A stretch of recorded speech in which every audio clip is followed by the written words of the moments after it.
ഒരു ശരാശരി സംഖ്യനുണ്ടേ അല്ലടോ ഇജ്ജ് എന്തിനാ വോട്ട് കേട്ടത്, അല്ലെങ്കിൽ എൻ്റെ പ്രധാനമന്ത്രി എന്തിനാ വോട്ട് കേട്ടത്, ഞങ്ങളെ പാർട്ടി മൊത്തം കള്ളന്മാരാണോ എന്ന് ചോദിച്ചു കഴിഞ്ഞാൽ ഇവന്മാർ തിരിച്ചും മറുപടി പറയാൻ എന്താണെന്ന് അറിയോ?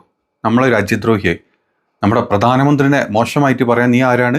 നമ്മുടെ ഇലക്ഷൻ കമ്മീഷൻ, രാജ്യത്തിൻ്റെ ഇലക്ഷൻ കമ്മീഷനെ കുറ്റം പറയാൻ നീ ആരാടാ? നീ വെറും രാജ്യദ്രോഹിയാണ്. നീ പാകിസ്ഥാനിലോട്ട് പോക്കോ, അല്ലെങ്കിൽ നീ ചൈനയിലോട്ട് പോക്കോ. അഞ്ഞിപ്പോൾ അത് പറയാം. ചൈന ഇപ്പം പറയാൻ ചാൻസ് ഇല്ല. ചൈന നമ്മുടെ പുതിയ ഫ്രണ്ടാ. വേറെ ഏതെങ്കിലും സ്ഥലങ്ങളൊക്കെ എടുത്തോ, അല്ലെങ്കിൽ നേരെ പലസ്തീനിലോട്ട് പോക്കോ എന്നൊക്കെ പറയും. അപ്പം അങ്ങനെ ഒരു ശരാശരി സംഖ്യയായിട്ടുള്ളൊരു സംഖ്യനുണ്ട്. ഹാഷ്മി ഇന്നത്തെ ഡിബേറ്റിൽ 24 ഡിബേറ്റിൽ ചോദ്യം ചോദിച്ചു.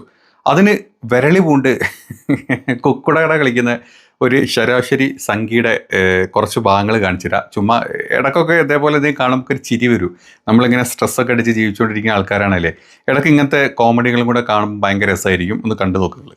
ഈ SIR ഭാഗമായി വെട്ടി മാറ്റപ്പെട്ടവർ, ഒരു പൗരന് സ്വാഭാവികമായും അവകാശമുണ്ട്. എന്തുകൊണ്ടാണ് ഞാൻ വെട്ടിമാറ്റപ്പെട്ടതെന്ന് അറിയാനുള്ള അവകാശമുണ്ട്. അപ്പോൾ അതിനാദ്യം എന്താണ്, അവരുടെ പേര് വിവരങ്ങൾ പുറത്തേക്ക് വരണം. പേര് വിവരങ്ങൾ പുറത്തേക്ക് വിടണം എന്ന് പറയുമ്പോഴേക്കും ഈ പറഞ്ഞ ഇലക്ഷൻ കമ്മീഷൻ കേൾക്കുന്നില്ല. അത് ഒരു സ്വാഭാവിക നീതിലംഘനമാണ്. ഒടുവിൽ സുപ്രീം കോടതിയിലേക്ക് പോകേണ്ടി വരുന്നു. സുപ്രീം കോടതിയിലേക്ക് മരിച്ചു എന്ന് പറയുന്ന ആൾക്കാരെ അവിടെ ഹാജരാക്കേണ്ടി വരുന്നു. ഹാജരാക്കേണ്ടി സുപ്രീം കോടതിയുടെ നിർദ്ദേശപ്രകാരം ഈ പറയുന്ന ലിസ്റ്റുകൾ പുറത്തേക്ക് വിടേണ്ടി വരുന്നു. എന്തൊരു ഗതികേടാണ്. രണ്ടാമത്തെ കാര്യം, ആധാർ എന്ന് പറയുന്നത് നമ്മുടെ എല്ലാ കാര്യത്തിലും ഏറെ പവിത്രമായ, എല്ലാവരും എടുക്കണം, അത് നമ്മുടെ പൗരത്വമായി പ്രധാനപ്പെട്ട സാധനമാണ് എന്നൊക്കെ പറഞ്ഞ ആധാർ അവിടെ ഉണ്ടാക്കില്ല എന്ന് വാശി പിടിക്കുന്നു. സുപ്രീം കോടതി പറഞ്ഞു ആധാർ കൂടി കണക്കാക്കിയേ മതിയാവുകയുള്ളൂ എന്ന് വാശി പിടിക്കുന്നു. ഇന്ന് ഈ പറയുന്ന അന്തിമ തീയതി നീട്ടാൻ പറ്റില്ല എന്ന് പറഞ്ഞ ഇലക്ഷൻ കമ്മീഷൻ കോടതിയിൽ പോയി തിരുത്തുന്നു. ഈ പറയുന്ന വോട്ട് വരെ ചേർക്കാനുള്ള അവകാശമുണ്ട്. ഇവിടെയൊക്കെ ബാക്കിയാവുന്ന എന്താണ്? ECയുടെ ഉത്തരവില്ലാത്ത ചോദ്യങ്ങളാണ്. അങ്ങനെ ECയുടെ ഉത്തരവില്ലാത്ത ചോദ്യങ്ങൾ അങ്ങനെ നിലനിൽക്കുമ്പോൾ ഈ രാഹുൽ ഗാന്ധിയുടെ വോട്ട് യാത്രയ്ക്ക് ആൾ കൂടുന്നതും ഇൻസ്റ്റാഗ്രാമിൽ ഫോളോവേഴ്സ് കൂടുന്നതും ചെറിയ കാര്യമാണോ ശ്രീ PR ശിവശങ്കർ? അല്ലല്ല, അത് വളരെ വളരെ വലിയ കാര്യമാണ്. ഞാൻ ആദ്യം ആലോചിച്ചത് ഞാൻ 24-ലാണോ അതെ ജയ്ഹിന്ദിലാണോ ഇരിക്കണമെന്നായിരുന്നു. ഞാൻ 2 പ്രാവശ്യം നോക്കി, 24 തന്നെയാണ്. അപ്പോൾ അത് പ്രശ്നമില്ല. 2, ഇത്തരം ഈ വോട്ട് ചോറ് ചർച്ചയെക്കുറിച്ച് നിങ്ങൾ ഒരുപാട് ആരോപണം ഉന്നയിച്ചു. ഇപ്പോൾ നമുക്കറിയാം ആഗസ്റ്റ് 1 മുതൽ സെപ്റ്റംബർ 1 വരെയാണ് സമയം കിട്ടിയിരുന്നത്.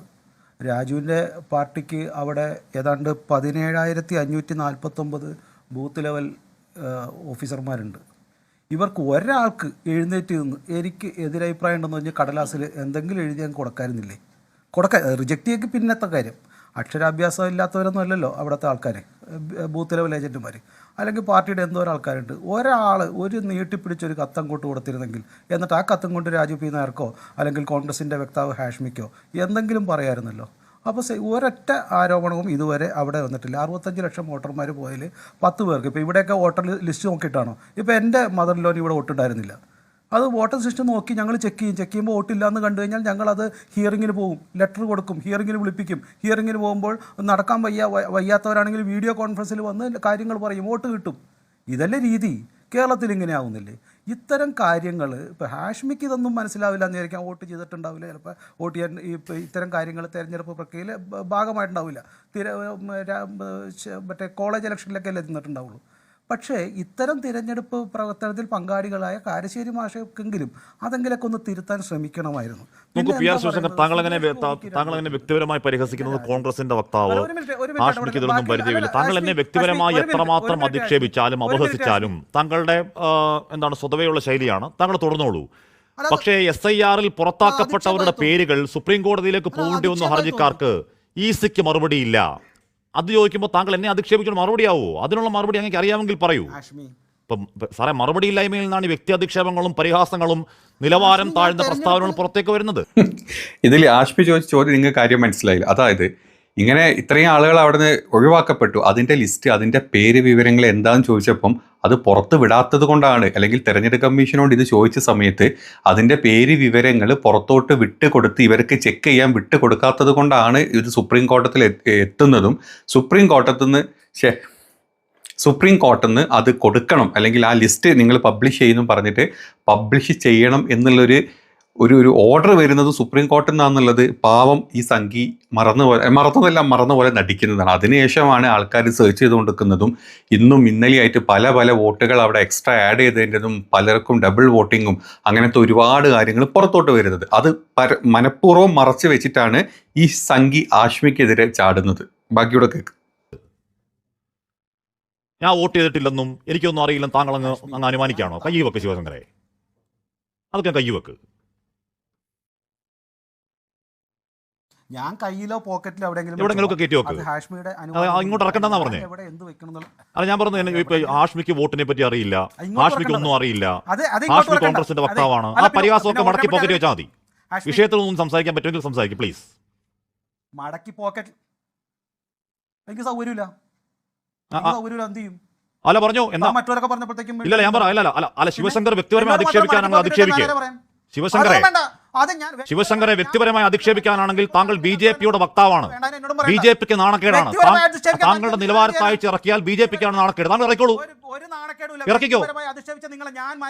തനിക്ക് തെരഞ്ഞെടുപ്പ് വ്യക്തിയെ കുറിച്ച് അറിഞ്ഞില്ലെങ്കിൽ അത് പറയാൻ പറഞ്ഞത്. അത് രാജുവിന് അറിയാം, മറ്റവർക്ക് അറിയാം. നിങ്ങൾക്ക് അറിയില്ലെങ്കിൽ എന്തുകൊണ്ടാണ് ഒരു മാസം കിട്ടിയല്ലോ അതിനെക്കുറിച്ച് പറയാത്ത? താൻ കോൺഗ്രസിന്റെ വക്താവ്, ഹാഷ്മിക്കൊന്നും അറിയില്ല.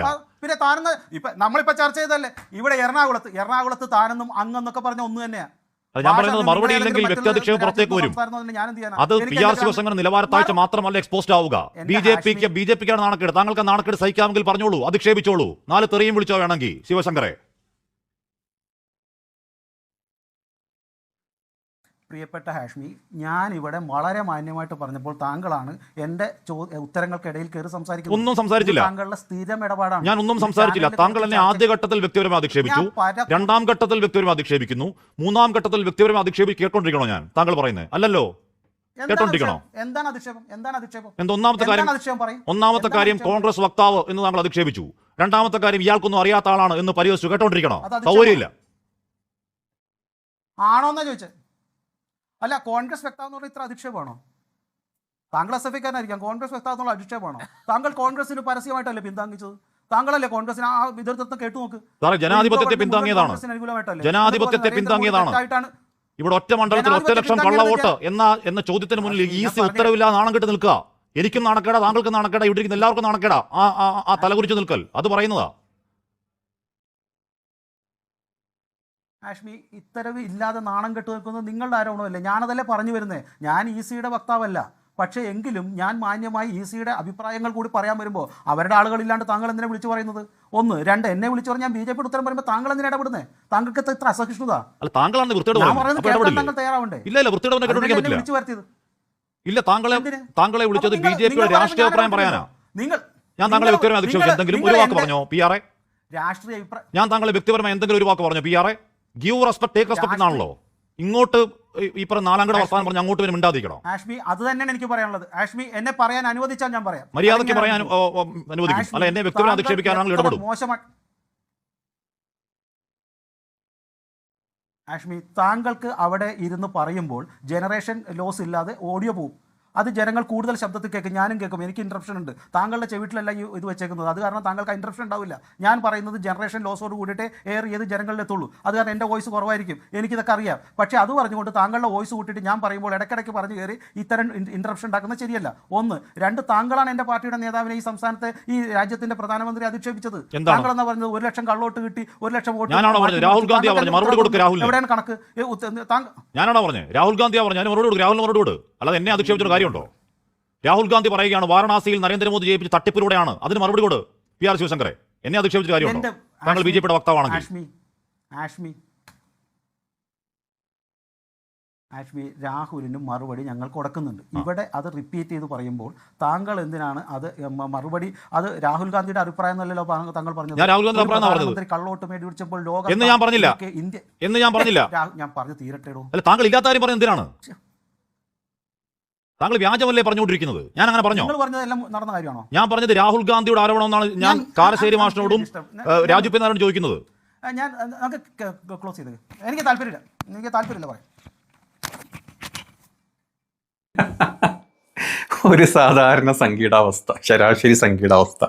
എന്തെങ്കിലും 4 ചോദ്യങ്ങൾ കറക്റ്റായിട്ട് അങ്ങോട്ട് ചോദിച്ചു കഴിഞ്ഞാൽ അതിന് ആ ചോദിക്കുന്ന ആളെ കോൺഗ്രസ് വക്താവും അതല്ലെങ്കിൽ ചോദിക്കുന്ന ആൾ വോട്ട് ചെയ്യാത്തവനാണ്, നിനക്ക് വോട്ട് ചെയ്ത് പരിചയമൊന്നും ഉണ്ടാവില്ല, നീ വല്ല SFIൻ്റെ കോളേജിൽ വോട്ട് ചെയ്ത ആൾ മാത്രമാണെന്നൊക്കെ പറഞ്ഞിട്ട് ഇങ്ങനെ കിടന്ന് മെഴുകാൻ അതിന് നമ്മുടെ സംഘിക്ക് മാത്രമേ പറ്റുള്ളൂ. സംഘിനോട് ചോദിച്ച ചോദ്യങ്ങൾ എന്തൊക്കെയായിരുന്നു? അതായത് ഈ പറഞ്ഞ ബീഹാറിലെയും അല്ലെങ്കിൽ കർണാടകയിൽ നമ്മൾ കണ്ട വോട്ട് ചോരി, വോട്ട് കളവ്, വോട്ട് കള്ളന്മാരുടെ കാര്യങ്ങൾ ചോദിച്ചപ്പം അതിന് ഹാഷ്മി വോട്ട് ചെയ്തിട്ടില്ല, അതല്ലെങ്കിൽ അവർ വോട്ട് ചെയ്തിട്ടില്ല, ഇവർ വോട്ട് ചെയ്തിട്ടില്ല, മറ്റവർ വോട്ട് ചെയ്തിട്ടില്ല ഞങ്ങൾ കൊടുക്കാനുള്ള മറുപടി ഞങ്ങൾ കൊടുത്തോളാം എന്നൊക്കെ പറഞ്ഞ് ഇങ്ങനെ മെഴുകി ജീവിക്കേണ്ടി വരുന്ന ഒരു അവസ്ഥ നിങ്ങൾ ആലോചിച്ച് നോക്ക്. നമ്മുടെ നാട്ടിൽ ഇപ്പോൾ കുറച്ച് കാലങ്ങളായിട്ട് ഈ വോട്ട് ചോരിയുടെ എന്തൊരു വാർത്താ മാധ്യമങ്ങളിൽ എന്തൊരു ഡിബേറ്റ് വന്നു കഴിഞ്ഞാൽ ഇത് തന്നെയാണ് അവസ്ഥ. ചോദിച്ചതിനുള്ള ഉത്തരങ്ങളല്ലാത്ത പല ഉത്തരങ്ങളും പറയും. അത് വന്നിരിക്കുന്ന ഏത് വേട്ടാവളിയന്മാരും അങ്ങനെയുണ്ട്. അതിപ്പോൾ PR ശിവശങ്കരനാണെങ്കിലും വേണ്ടില്ല. കഴിഞ്ഞ ദിവസം മുമ്പ് മറ്റേ തുടക്കത്തിൽ എന്താണ് ആ യുവരാജൻ എന്ന് പറഞ്ഞൊരു മഹാസംഖ്യ ഉണ്ടല്ലോ, ആ പരമസംഖ്യനെ ഇട്ടിരുത്തിയിട്ട് അവൻ അവസാനം ചീത്ത പറയുന്നു. ചോദിക്കുന്ന ചോദ്യങ്ങൾക്ക് ചീത്ത വായിക്കൂടെ വിളിച്ചു പറഞ്ഞുകൊണ്ടിരിക്കുന്ന മറ്റൊരു വേട്ടാവളിയൻ. അങ്ങനത്തെ കുറേ വളിയന്മാരെ വെച്ചിട്ടാണ് ഇവരിങ്ങനെ ഡിബേറ്റിൽ കൊണ്ടിരുത്തി BJP ഇങ്ങനെ കിടന്ന് തത്തത്തരികിട പരിപാടികൾ നടത്തിക്കൊണ്ടിരിക്കുന്നത്. ഈവൻ BJP കൊണ്ടിരുത്തിയ അനുരാഗ് താക്കൂർ പോലും തേഞ്ഞൊട്ടിട്ടാണ് അവസാനം ഈ പരിപാടി നിർത്തിപ്പോയത്. എന്താണെങ്കിലും കൊള്ളാം, അടിപൊളി. ആശ്മി ചോദിക്കേണ്ട ചോദ്യങ്ങൾ കറക്റ്റായിട്ട് ചോദിച്ചു. വല്ലാത്തൊരവസ്ഥയല്ലേ സംഖ്യയുടെ ഇപ്പോഴത്തെ ഈ വോട്ട് കളവിനെ പറ്റി ചോദിച്ചു കഴിഞ്ഞാൽ ഒന്നും പറയാൻ പറ്റാത്തൊരവസ്ഥ.